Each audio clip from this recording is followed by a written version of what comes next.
جو جو بے اولاد ہے روئے زمین پر ہر ماں باپ کو چاہیے کہ وہ اللہ سے قائم آل محمد کے لشکر کا سپاہی یا کنیزہ کر کے مانگے، اور ایسا ہو نہیں سکتا کہ پروردگار کی طرف سے کوئی اور بڑا کچھ پاکستان میں اس طرح بڑی مخلوق کو اولاد ایسی ملی ہے، اور پھر ان کے نام جو میری کوشش چل رہی ہے کہ حسن مہدی، علی مہدی، قائم مہدی، تاجیل مہدی، بریر مہدی، ہور مہدی، یعنی ہر چیز میں مہدی مہدی اس لیے شامل بھی ہونا چاہیے، اس لیے وقت کی ضرورت ہے،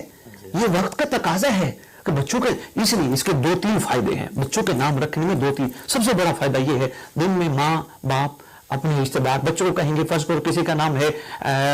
حسین مہدی، حسین مہدی، حسین مہدی کتنی دفعہ دن میں کتنی دفعہ ماں کہے گی؟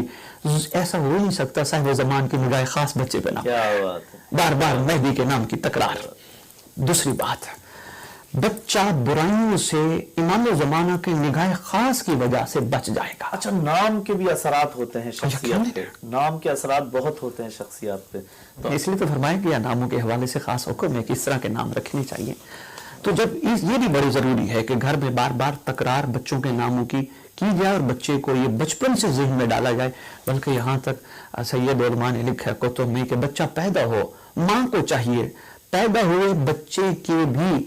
جب بھی اس کو دودھ پلائے اس کے چھوٹے چھوٹے ہاتھ بلند کرے اور کہے تو حسینی ہے، تو عزادار ہے، تو ماتمی ہے، آل محمد کا چاہنے والا ہے، پہلے دعا مانگ اس کی کہ جس نے آ کے مظلوموں کے خون کا بدلہ لینا ہے، اللہم کل ولی کل حجت ابن الحسن